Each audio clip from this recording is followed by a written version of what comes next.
से।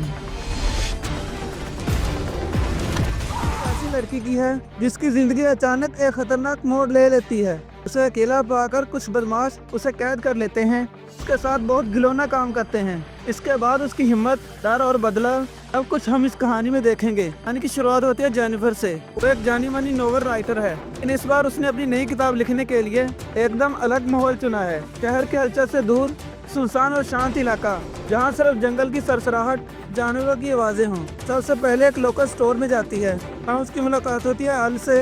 एक बूढ़ा आदमी था तो उस केबिन का मालिक है जिसमें जेनिफर को रहना है। अल उसे चाबी देता है, नक्शे पर रास्ता दिखाते हुए कहता है यहाँ रातें बहुत शांत होती हैं, लेकिन ध्यान रखना है क्योंकि जंगल में अजीब लोग भी आते जाते रहते हैं। जेनिफर हल्की मुस्कान देती है तो गाड़ी में बैठकर आगे बढ़ती है। कुछ ही देर बाद वो पेट्रोल डलवाने के लिए पेट्रोल पंप पर रुकती है। वहाँ पर एंडी और स्टेली नाम के दो आदमी खड़े होते हैं, लगातार उसे ही देख रहे थे। फिर वहाँ पर जॉनी आता है, पंप का वर्कर। हंसते हुए पूछता है कि नहीं हो यहाँ पर, कहाँ पर ठहरी हो। जेनिफर बताती है तो वो पास के कैबिन में रहेगी। अब वो जॉनी को पैसे देती है तो उसका पाँव गलती से एक पानी भरी बाल्टी से टकराता है। पानी सीधा जॉनी की पैंट पर जा गिरता है। उसके दोस्त इस वजह से हंसने लगते हैं। जेनिफर शर्मिंदा होकर माफी मांगती है, फिर वहाँ से निकल जाती है। कैबिन पहुँचते ही उसे लगता है कि ये जगह सच में बहुत शांत है, शायद जरूरत से ज्यादा। कैबिन के चारों तरफ घना जंगल, अंदर पुरानी लकड़ी की खुशबू। अपना लैपटॉप सेट करती है तो लिखना शुरू कर देती है, लेकिन देर रात तक फोन पर अपने दोस्त से बात करते हुए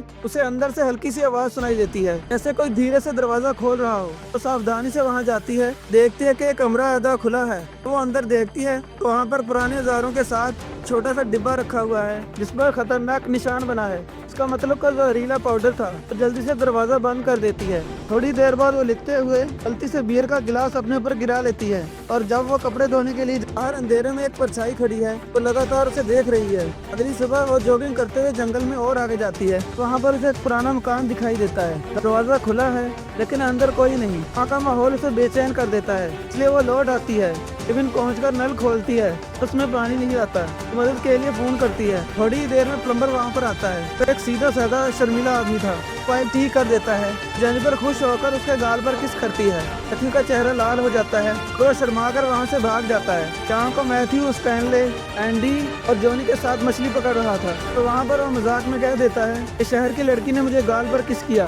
सुनकर जॉनी का चेहरा गंभीर हो जाता है। फिर स्टैनले अपना कैमरा निकाल कर दिखाता है, उसमें जेनिफर की एक वीडियो थी तो उसने खिड़की से बनाई थी। लक्ष्मी की आंखों में खतरनाक चमक आ जाती है। अब वो हंसते हुए कहता है कि आज रात में उसे सबक सिखाऊंगा। रात को जेनिफर के दरवाजे पर किसी दस्तक होती है तो वो दरवाजा खोलती है और वहाँ पर मरी हुई चिड़िया देखती है। इससे वो घबरा जाती है तो फिर जल्दी से अंदर आ जाती है। लेकिन जब उसकी नजर लैपटॉप पर जाती है, यहाँ पर उन आदमियों की तस्वीरें खुली हुई हैं। इस वक्त सीढ़ियों से एक आदमी उतरता हुआ आता है। इसका मतलब ये था कि वो तीनों यहाँ पर आ चुके हैं। जेनिफर डरते डरते कहती है उसका बॉयफ्रेंड आने वाला है, लेकिन जॉनी हंसकर कहता है कि मुझे पता है कि तेरा कोई बॉयफ्रेंड नहीं। वो उसे शराब की बोतल पकड़ाता है, कहता है कि पी ले, ना अच्छा नहीं होगा। पूरी में जेनिफर पी रहती है लेकिन वे फिर भी नहीं जाते। जॉनी बेसबॉल बैट उसके मुंह में लगाता है और बंदूक निकालकर उसके मुंह में डाल देता है और उसकी खूब बेइज्जती करता है। मैथ्यू देखकर मुंह फेर लेता है। एंडी उसके मुंह में बोतल डालता है। फिर जेनिफर बोतल मुंह से निकालकर उसके टांग में मारती है, उसे दूर गिरा देती है।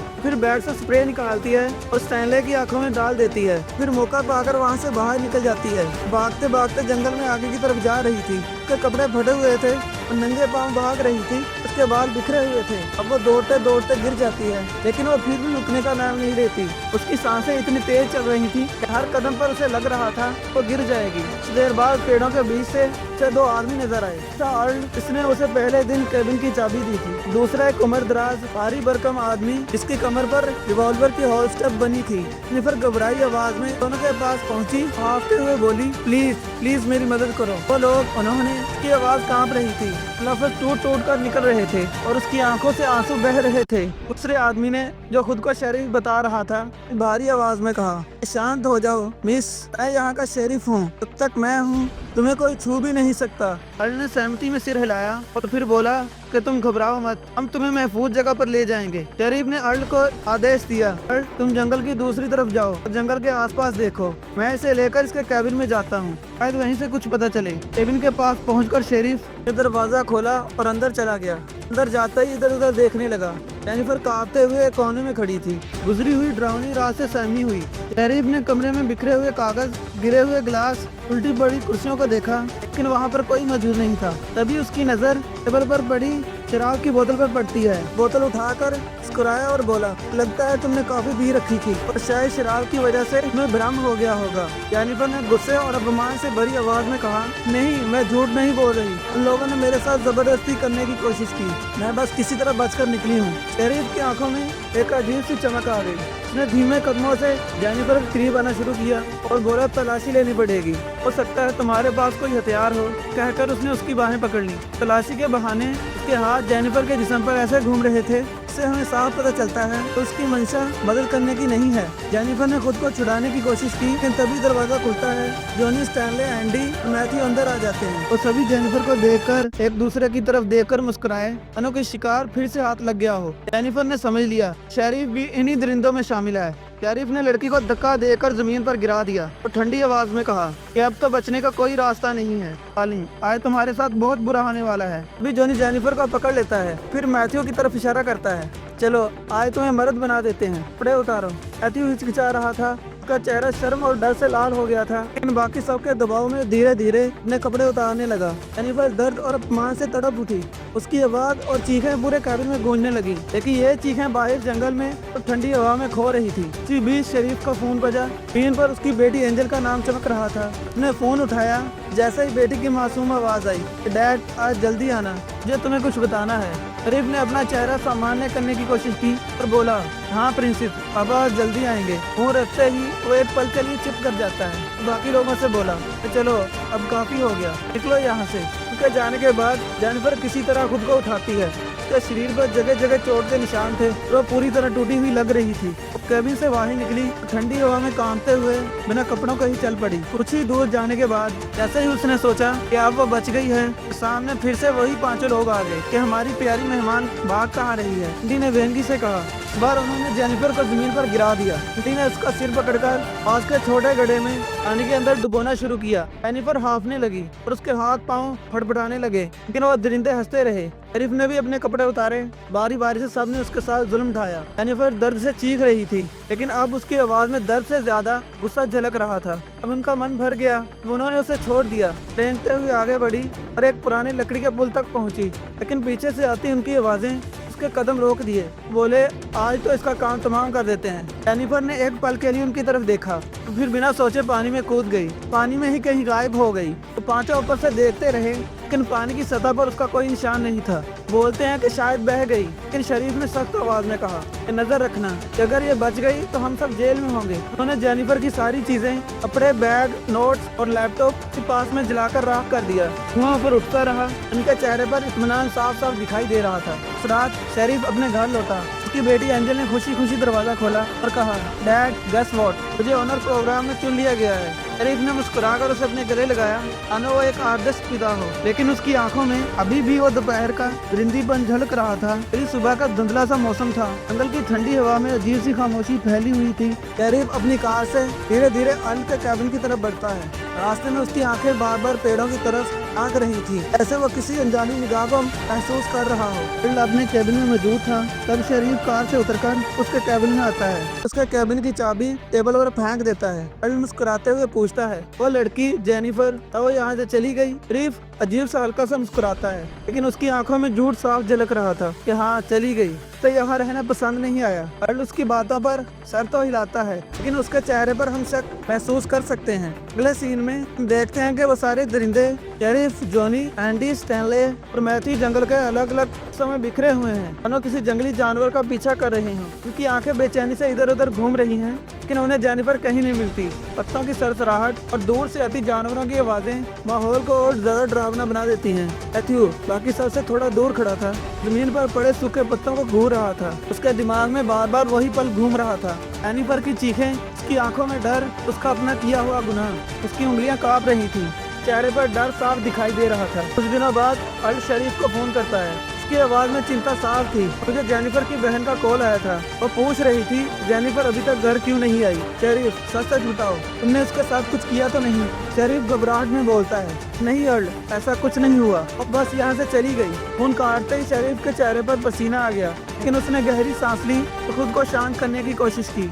अगली सुबह स्टैनले हाफता हुआ जंगल के रास्ते से भागता हुआ एंडी और स्टैनले के पास पहुंचा। बोलता है कि मेरा कैमरा चोरी हो गया। उसमें जेनिफर के साथ होने वाला सारा वाकया रिकॉर्डेड था। टनी का चेहरा गुस्से से लाल हो गया। उसने स्टैनली का कॉलर पकड़कर उसे एक पेड़ के साथ लगा दिया। तो बोला, तुझे किसने कहा था ये सब रिकॉर्ड करने को? अगर ये फुटेज किसी को मिल गया तो हम सब खत्म हो जाएंगे। ये अपने घर में बैठा बियर पी रहा था। बाहर से ठंडी हवा खिड़की से अंदर आ रही थी। वो उठकर दरवाजा खोलता है। बाहर बरामदे पर एक मरी हुई चिड़िया पड़ी हुई थी। देखकर उसके माथे पर पसीना साफ जाहिर हो रहा था, लेकिन सोचता है कि शायद एंडी और स्टैनले का मजाक होगा। लेकिन फिर खरखराहट, झाड़ियों में हल्की हलचल। जोनी उसे देखकर वहाँ पर भागता है। जैसे वो नीचे देखता है उसे एक चप्पल दिखाई देती है, वही चप्पल जो जेनिफर ने उस रात पहनी थी। उसकी सांसें तेज हो गई। चारों ओर नजर दौड़ाता है। भी उसकी नजर जमीन पर पड़े मैथ्यू के रबर बैंड पर पड़ती है। मैथ्यू, वो बड़बड़ाता है, ये सब उसी का काम है। अगले दिन शेरिफ अपने घर पहुंचता है। उसकी पत्नी किचन से निकलकर उसके हाथ में एक छोटा पैकेट देती है। बोलती है कि ये किसी ने तुम्हारे लिए भेजा है। शेरिफ पैकेट खोलता है और अंदर से एक पुरानी कैसेट निकलती है। तो छूते ही उसका चेहरे का रंग बदल जाता है। बिना एक लफ्ज कहे गाड़ी में बैठता है, सीधा उन लड़कों के पास पहुंचता है। पाते ही स्टैनले को नीचे गिरा देता है। बोलता है कि तुझे रिकॉर्ड करने की क्या जरूरत थी। उन्हीं बीच में कूद कर कहता है, कल रात मुझे भी कोई परेशान कर रहा था। ये सब मैथ्यू का काम है। तो जेनिफर की मौत की गिलानी है, इसीलिए वो हमें डराने की कोशिश कर रहा है। शेरिफ गुस्से में दांत बीचते हुए कहता है कि मैथ्यू को ढूंढो। अभी उधर अकेला शेरिफ उनके पास पहुंचता है। उसके चेहरे पर सवाल थे, शक था। शेरिफ उसके करीब आता है और हल्की बातचीत के बहाने अपनी गन निकालता है, अल्ट पर चढ़ा देता है और मौके पर ही अल्ट की मौत हो जाती है। दूसरी तरफ मैथ्यू को देखते हैं कि जेनिफर के घर के बाहर आमदे की सीढ़ियों पर बैठा था। उसकी आंखों में बेचैनी और टेंशन साफ झलक रही थी। शायद उसे अपने किए पर पछतावा हो। अभी वो सीढ़ियों से भागता हुआ ऊपर आता है। उसे अंदर से किसी की आवाज आई थी। जब वो ऊपर जाकर देखता है तो वहाँ पर जेनिफर जिंदा बैठी हुई थी, जैसे वो इसका इंतजार कर रही हो। जो कांपते हुए इसके पास जाता है, उससे बोलता है कि मैं माफी चाहता हूँ, मैंने कुछ भी जानबूझकर नहीं किया। जेनिफर उसे पास आने का इशारा करती है। उसकी आंखों में अजीब सी शांति थी, लेकिन अंदर एक तूफान छुपा था। अचानक वो उसकी गर्दन में रस्सी डाल देती है और पूरी ताकत से खींचती है। मैथ्यू हांफने लगता है और धीरे धीरे बेहोश होकर गिर जाता है। उधर एंडी और स्टैनले मैथ्यू को ढूंढते ढूंढते एक पुराने टूटे फूटे घर तक जाते हैं। उधर जाते ही एंडी को एक कोने में पड़ा बेड पर फटा पुराना गद्दा दिखता है, पर अजीब सा दाग थे। हॉल में सीलन और डर घुला हुआ था। इसी समय बाहर स्टैनले के सामने अचानक जेनिफर आ खड़ी होती है और उसकी आंखों में अजीब सी चमक थी, चेहरे पर ठंडी सी मुस्कान भी। स्टैनले झपट कर उसे पकड़ने की कोशिश करता है, लेकिन उसका पैर एक छुपे हुए फंदे में फंस जाता है। वो चिल्लाने लगता है, एंडी मेरी मदद करो। एंडी दौड़कर बाहर आता है, लेकिन वहाँ पर उसके आते ही जेनिफर उसके पीछे आकर उसके सर पर वार कर देती है। एंडी जमीन पर गिर जाता है। अगले ही पल स्टैनले के ऊपर भी हमला करती है और फिर दोनों वही बेहोश होकर गिर जाते हैं। फिर एंडी को एक टब से बांध देती है और फिर धीरे धीरे एंडी के नीचे लगी एक लकड़ी को खींच लेती है। इससे वो अपना बैलेंस खो बैठता है। उसका मुंह गर्म उबलते पानी में गिर जाता है। तेज जलन से उसका चेहरा की तरह से झुलस जाता है और उसकी दर्दनाक आवाजें गूंज उठती हैं। तो दूसरी तरफ स्टैनले को एक पेड़ से बांध देती है। फिर उसकी आंखों में मछली पकड़ने वाला कांटा लगाती है। इसके बाद उसकी आंखों में मछली को काटकर उसका मांस आंखों में घुसा देती है। फिर वहाँ से चली जाती है। उसके जाते ही वहाँ पर कौवे आ जाते हैं और उसकी आंखों के आसपास का मांस नोचने लगते हैं। कुछ ही पलों में उसकी आंखें भी निकाल लेते हैं। तड़पते हुए वो दम तोड़ देता है। इस तरह जेनिफर एक और खतरनाक कदम उठाकर अपनी सूची से और दुश्मनों का नाम मिटा देती है। उसके बाद वो सीधा पेट्रोल पंप पर पहुंचती है, जहाँ पर मौका देकर जोनी पर हमला करती है और उसे बेहोश कर अपने साथ ले जाती है। होश आने पर जोनी खुद को नंगा अपने हाथों को मजबूती से बंधा हुआ पाता है। सामने खड़ी जेनिफर को देखकर उसके चेहरे पर डर और हैरानी दोनों आ जाते हैं। जेनिफर ठंडे लहजे में कहती है कि जानते हो कि मैं तुम्हारे साथ क्या करने वाली हूँ। इतना कहकर बेरहमी से उसके दांत एक एक करके निकाल देती है। दर्द से कराहते हुए जोनी उसे गालियां देने लगता है। जेनिफर उसकी आंखों में देखते हुए कहती है, तुम्हें अपनी मर्दानगी पर बहुत नाज है ना? आज के बाद देखना तुम्हारे पास घमंड करने के लायक कुछ भी नहीं बचेगा। उसके बाद वो कैंची उठाती है, बेरहमी से उसका वो हिस्सा काटकर उसी के मुंह में डाल देती है। जोनी की दर्द भरी चीखें धीरे धीरे खामोश हो जाती हैं। वहीं पर उसकी मौत हो जाती है। इसी दौरान शेरिफ अपनी ड्यूटी पर होता है कि तभी उसे एक फोन आता है। फोन उसकी पत्नी का था। वो बताती है हमारी बेटी की टीचर हमें मिलने आई है। एंजल फोन पे कहती है मेरी टीचर बहुत अच्छी है पापा, मुझे खेलने के मैदान ले जा रही हैं। शेरिफ फौरन कहता है अपनी टीचर से मेरी बात करवाओ। अभी फोन पर लड़की की आवाज आती है। वो और कोई नहीं बल्कि जेनिफर होती है। अपना नाम सुनाकर वो शेरिफ को खामोश कर देती है। शेरिफ उसकी मिन्नतें करना शुरू कर देता है, मेरी बेटी को कुछ मत करना, लेकिन जेनिफर उसका फोन काट देती है। एंजल को अपने साथ ले जाती है। शेरिफ जल्दी से घर पहुंचता है और पत्नी से खेल के मैदान का पता पूछकर वहाँ पर दौड़ता है। अगर उसे मैदान खाली मिलता है तब वो कार में बैठता है। तभी पीछे से जेनिफर उस पर हमला कर देती है, उसे बेहोश कर देती है। जब शेरिफ की आंखें खुलती हैं तब वो खुद को मजबूती से बंधा हुआ पाता है। उसके पीछे से जेनिफर ने शॉटगन साथ रखी होती है। दर्द से चिल्लाते हुए वो कहता है कि मुझे जाने दो, प्लीज मुझे मत मारो। जेनिफर ताने मारते हुए जवाब देती है यही महसूस हुआ था मुझे जब तुम सब जानवरों की तरह मुझ पर टूट पड़े थे। फिर घबरा कर पूछता है मेरी बेटी कहाँ है। अब जेनिफर मुस्कुरा कर कहती है कि तुम्हारी बेटी जवान और खूबसूरत है, अगर कोई उसके साथ वही करे तुमने मेरे साथ किया था तुम्हें कैसा लगेगा। इस गुस्से में कहता है मैं उसे जान से मार डालूंगा।